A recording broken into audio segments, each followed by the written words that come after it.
하나님 말씀 보겠습니다. 오늘 이 아침에 하나님께서 우리에게 주시는 말씀은 구약성경 욥기 1장 1절로 5절까지의 말씀입니다.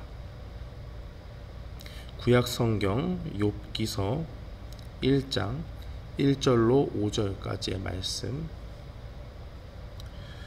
우리 다 찾으신 줄 알고 함께 봉독합니다.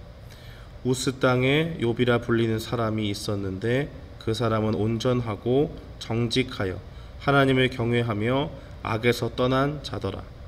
그에게 아들 7과 딸 3이 태어나니라. 그의 소유물은 양이 7,000마리요 낙타가 3,000마리요 소가 500결이요 암나귀가 500마리며 종도 많이 있었으니 이 사람은 동방 사람 중에 가장 훌륭한 자라. 그의 아들들이 자기 생일에 각각 자기의 집에서 잔치를 베풀고 그의 누이 3명도 청하여 함께 먹고 마시더라. 그들이 차례대로 잔치를 끝내면 욥이 그들을 불러다가 성결하게 하되 아침에 일어나서 그들의 명수대로 번제를 드렸으니 이는 욥이 말하기를 혹시 내 아들들이 죄를 범하여 마음으로 하나님을 욕되게 하였을까 함이라. 욥의 행위가 항상 이러하더라. 아멘. 저는 본문 말씀 욥기서 1장 1절로 5절 말씀을 통해서 의인 욥이 당한 시험이라는 제목으로 주의 말씀을 선포하겠습니다. 우리는 인생을 살다 보면 우리의 실제적인 삶의 모습을 보면서 때로는 좀 억울한 생각이 들 때가 있습니다.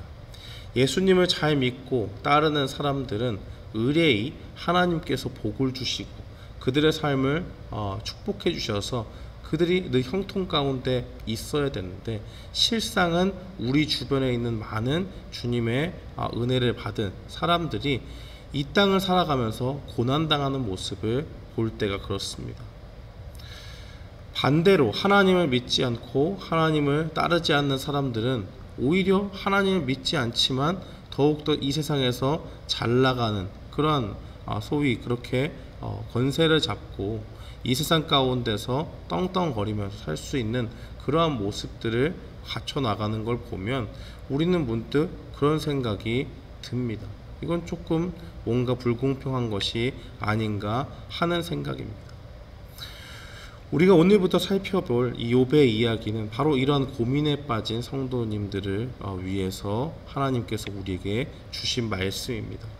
우리는 하나님을 믿으면 그 가운데서 하나님께서 우리의 삶을 늘 평탄한 그 길로 인도해 주실 것을 기대합니다. 그러나 당대의 의인이라고 이야기했던 동방에서 가장 훌륭한 사람이라고 일컫고 있는 이 욥은 사탄 앞에서도 하나님께서 굉장히 인정할 정도로 굉장히 믿음이 좋은 사람이었지만 그의 삶은 정작 고난받는 삶을 살았던 것을 보게 됩니다. 하나님 앞에서 무슨 특별한 죄를 지은 것도 않았음에도 불구하고 욥은 하나님께서 주신 그 복을 순식간에 잃는 고난 가운데 처하게 됩니다. 이러한 욥의 삶을 통해서 하나님은 우리에게 어떤 모습을 보여주고 있는 것일까요? 하나님께서 이 욥의 이야기를 통해서 우리에게 무엇을 가르쳐 주시는 걸까요? 하나님은 이 욥의 이야기를 통해서 의인도 고난받을 수 있다라는 것을 우리에게 보여주십니다. 욥기 1장 1절을 살펴보면 욥이 하나님을 경외하여 악에서 떠난 자다라고 그렇게 증거하는 것을 보게 됩니다. 욥은 하나님을 정말 사랑한 사람이었다는 것입니다. 그래서 하나님을 두려워하고 떨리는 마음으로 섬기고 하나님의 말씀이라면 반드시 그 말씀을 지켜 행해야 된다라는 그러한 믿음을 가지고 있는 사람이었습니다. 5절 말씀에도 보면 이 욥의 아들들의 생일 잔치가 끝나게 되면 항상 그들을 빠짐없이 하나님 앞에 데리고 나와서 각자의 그 번제를 드릴 수 있도록 그렇게 준비를 했습니다. 근데 그 이유가 중요합니다. 아들들이 마음으로 하나님을 배반했을까 늘 우려하는 마음이 있었다라고 그렇게 이야기를 하는 것입니다. 사실 우리는 얼마든지 위선적으로 행동할 수 있습니다. 믿음이 좋지 않은 사람도, 하나님을 정말 진실하게 따르지 않는 사람도 교회 나와서 예배드릴 수 있죠. 교회 나와서 믿음은 없지만 그저 교회 생활에 충실히 봉사하고 헌신하면 믿음이 좋은 사람으로 의뢰히 비춰지기 마련입니다. 그러나 그 마음속은 다를 수 있는 것입니다.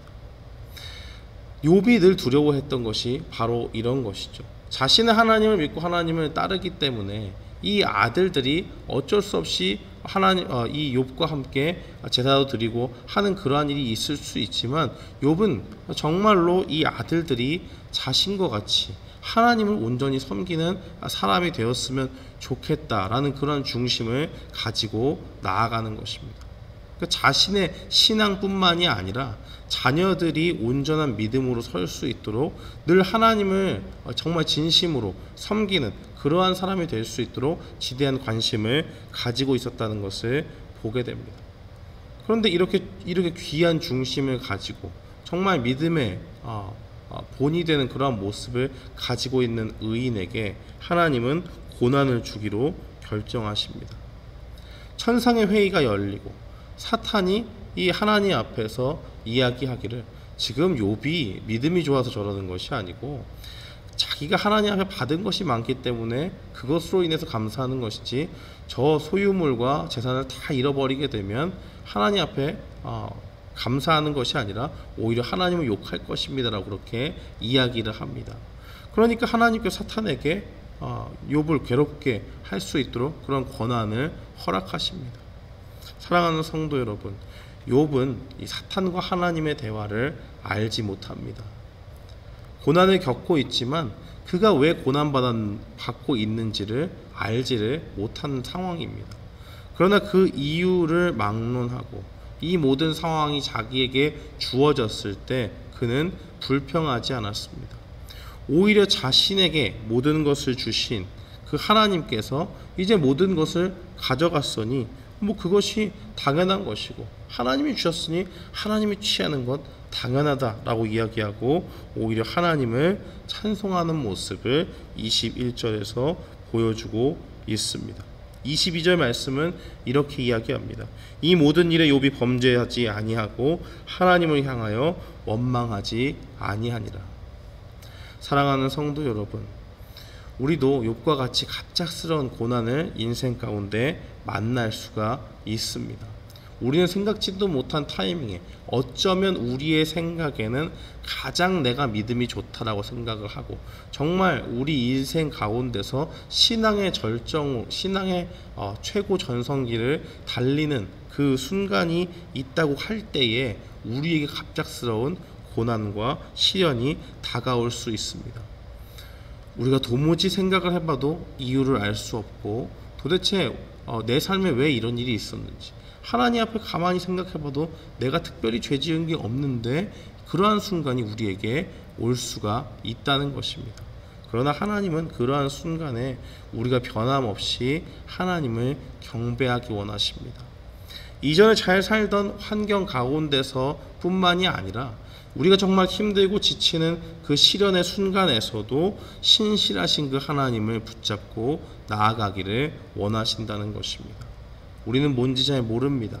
무슨 일이 벌어지고 있는지 욥과 같이 무지할 때가 있습니다. 그러나 하나님은 우리를 위해서 특별한 계획을 행하시고 계시고 우리가 고난받는 상황이 오면 무조건 죄에 대한 형벌로서 그런 것을 주는 것이 아니라 하나님의 특별하신 섭리 가운데서 온 세상을 다스리시는 그 하나님의 인도하심 가운데서 하나님께서 모든 신자들에게 모든 믿는 사람들에게 고난을 줄 수 있다는 것을 분명히 기억해야 됩니다. 그러면 그 고난받는 시간에 하나님은 방관자처럼 계십니까? 그렇지 않습니다. 고난받는 시간에도 하나님은 우리를 돌보고 계십니다. 12절 말씀에 보면 하나님은 욥이 가지고 있는 그 소유물을 사탄이 다 마음대로 할 수 있도록 그렇게 권한을 주시지만 욥의 몸에는 손을 대지 말라고 그렇게 말씀하시는 것을 보게 됩니다. 고난 중에 있다고 해도 하나님께서 우리를 버린 것이 아닙니다. 사탄이 욥을 괴롭혀도 어디까지나 하나님이 정해주신 그 범위 내에서만 괴롭힐 수 있습니다. 그러므로 우리는 이 욥의 고난 속에서 여전히 우리를 돌보시고 이끄시는 하나님의 손길이 우리는 알지 못하지만 우리 배후에서 있다는 것을 분명히 기억해야 됩니다.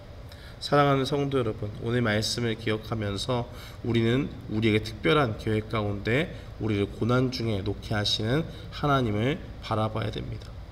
그리고 그 고난 중에서도 우리를 돌보시는 분이 계시고 그분이 바로 하나님이심을 분명히 믿어야겠습니다. 그래서 우리가 나중에 고난을 받을 때에 어쩌면 지금 고난과 시련 가운데 있다고 한다면 그 가운데서 욥과 같이 변치 않는 믿음을 가지고 하나님을 찬양하며 나아가는 우리 모두가 되기를 주님의 이름으로 축원합니다. 아멘. 우리 이 시간에 함께 기도하겠습니다.